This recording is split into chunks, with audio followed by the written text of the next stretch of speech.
नमस्कार, आर्यन खबर पे आपका स्वागत है। मैं हूं दीपक प्रियदर्शी। 11 अप्रैल को पटना के गांधी मैदान में प्रशांत किशोर की रैली हुई। जन स्वराज पार्टी की बिहार बदलाव रैली हुई। रैली में ये बड़े बड़े दावे किए गए थे प्रशांत किशोर के द्वारा और उनके पार्टी के नेताओं के द्वारा कि लाखों की संख्या में भीड़ जुटेगी, लेकिन पटना का गांधी मैदान खाली पड़ा रहा।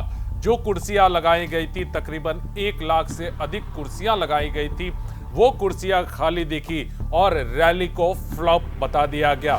प्रशांत किशोर भी बेहद नाराज दिखे, बेहद निराश दिखे। जब वो रैली शुरू होने के तकरीबन 3.5 घंटे के बाद वो मंच पर आए और निराशा उनके चेहरे पे साफ झलक रही थी कि रैली में जो दावा किया गया था वो दावा पूरा नहीं हो पाया। उन्होंने भाषण दिया, 7 मिनट में ही उन्होंने अपना भाषण दिया, लेकिन उस भाषण में उन्होंने सारा खींच, जिसे कहें कि वो प्रशासन पर उतार दिया। कहा कि प्रशासन ने ही उनकी गाड़ियों को आने नहीं दिया और इसका खामियाजा प्रशासन को भुगतना पड़ेगा। बहुत सारी ऐसी चीजें हैं, लेकिन क्या भीड़ नहीं आने की क्या वजह हुई? भीड़ क्यों नहीं आई? क्यों नहीं लोग आए? क्या प्रशांत किशोर लोगों को अपनी तरफ नहीं खींच पाए?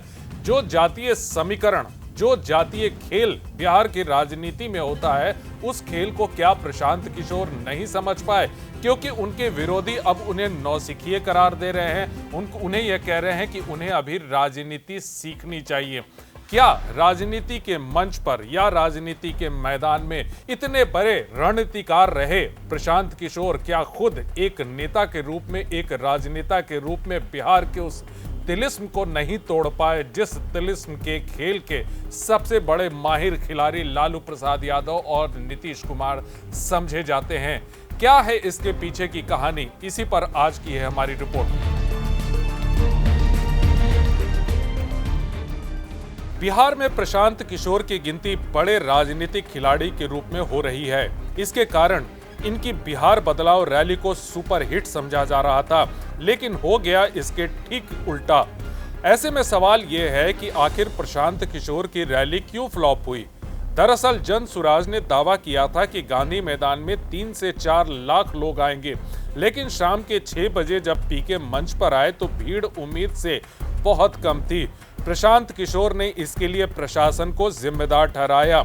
उनका कहना था कि पटना के आसपास लाखों लोगों को ट्रैफिक में फंसाया गया, लेकिन क्या ये सिर्फ प्रशासन की साजिश थी? क्योंकि पटना के ट्रैफिक पुलिस ने जवाब दिया कि गांधी सेतु और जेपी सेतु पर यातायात सुचारू था। तो मुद्दा ये है कि क्या प्रशांत किशोर की रैली की प्लानिंग में कमी थी या फिर बिहार की जनता का मूड ही कुछ और है? प्रशांत किशोर जो देश भर में बीजेपी, कांग्रेस, टीएमसी जैसी पार्टियों के लिए रणनीति बनाकर जीत दिलाते रहे, क्या वो बिहार की नब्ज को समझने में चूक गए? वैसे भी बिहार की सियासत में जाति, क्षेत्रवाद और सामाजिक समीकरणों का खेल बड़ा जटिल है। शायद प्रशांत किशोर ने इसे हल्के में ले लिया। वैसे बिहार में जाति समीकरण को सबसे बड़ा सियासी हथियार समझा जाता है। बिहार में एनडीए और महागठबंधन का दबदबा सिर्फ नेताओं की वजह से नहीं, बल्कि उनके मजबूत जातिगत आधार की वजह से है। नीतीश कुमार की जेडीयू अत्यंत पिछड़ा वर्ग और कुर्मी कोयरी समुदायों पर पकड़ रखती है। बीजेपी सवर्ण और कुछ ओबीसी वोटों को साधती है। दूसरी तरफ महागठबंधन में आरजेडी का यादव और मुस्लिम वोट बैंक मजबूत है, जबकि सीपीआई, एमएल और कांग्रेस दलित और अन्य छोटे समुदायों को लुभाते हैं। जबकि प्रशांत किशोर की जन स्वराज पार्टी ने जाति से ऊपर विकास की बात का नारा दिया। उन्होंने शिक्षा, पलायन और बेरोजगारी जैसे मुद्दों को उठाया, लेकिन सवाल यह है कि क्या ये मुद्दे बिहार के वोटरों को जाति की दीवार तोड़ने के लिए प्रेरित कर पाएंगे? वैसे 2024 के उपचुनाव में जन स्वराज ने 4 सीटों पर उम्मीदवार उतारे, लेकिन कोई खास प्रभाव नहीं छोड़ पाए। इससे साफ है कि एनडीए और महागठबंधन का गढ़ तोड़ना प्रशांत किशोर के लिए आसान नहीं है। जेडीयू के प्रवक्ता नीरज कुमार ने तो तंज कसते हुए कहा कि प्रशांत किशोर को लगता था कि सियासत धंधा है, लेकिन यह धंधा नहीं, जज्बा है। अब सवाल यह है कि क्या कांग्रेस की पलायन रोको नौकरी दो यात्रा ने प्रशांत किशोर का खेल बिगाड़ दिया? वैसे बिहार में पलायन और बेरोजगारी बड़े मुद्दे हैं। प्रशांत किशोर ने अपनी पदयात्रा और रैलियों में इन्हीं मुद्दों को उठाया। लेकिन हाल ही में कांग्रेस ने कन्हैया कुमार के नेतृत्व में पलायन रोको यात्रा शुरू की, जिसमें राहुल गांधी भी शामिल हुए।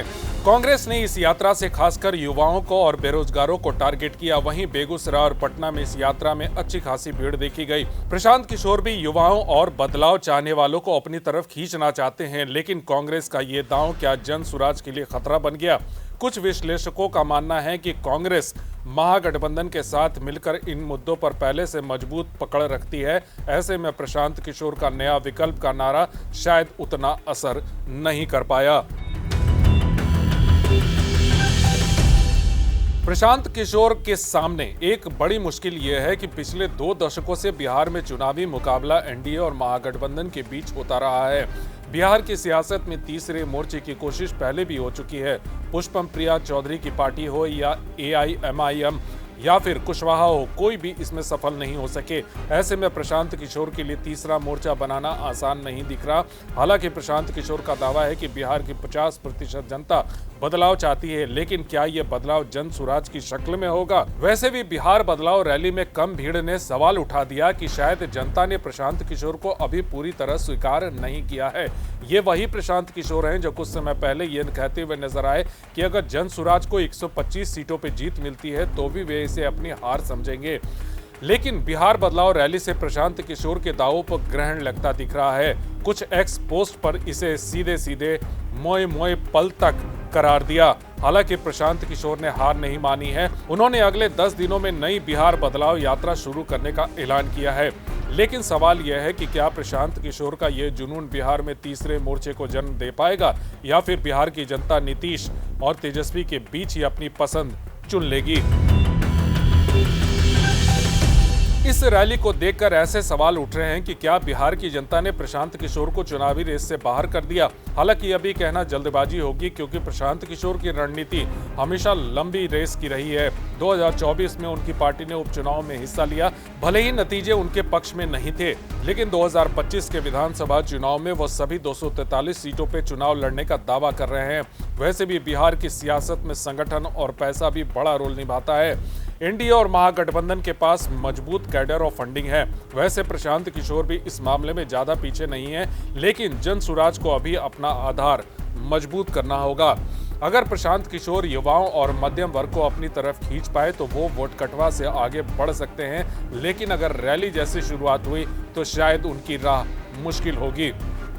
देखिए, प्रशांत किशोर की रैली भले ही अभी फ्लॉप साबित हुई हो, लेकिन अभी उन्हें रेस से बाहर नहीं समझा जा सकता, क्योंकि अभी बहुत समय बाकी है। और इस समय में क्या प्रशांत किशोर अपने आप को फिर से रिवाइव करने की कोशिश कर सकते हैं? प्रशांत किशोर ने विकास की बात की है, युवाओं की बात की है, तो क्या वो एक नया नैरेटिव गढ़कर बिहार की जनता तक ले जा पाएंगे? ये कहना अभी थोड़ा मुश्किल है, क्योंकि अभी प्रशांत किशोर की जो ये रैली है, उस रैली के बाद कहीं न कहीं पार्टी के नेताओं का भी मनोबल नीचे आया होगा।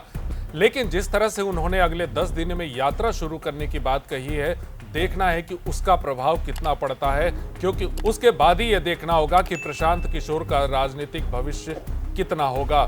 फिलहाल इस वीडियो को देखने के लिए धन्यवाद।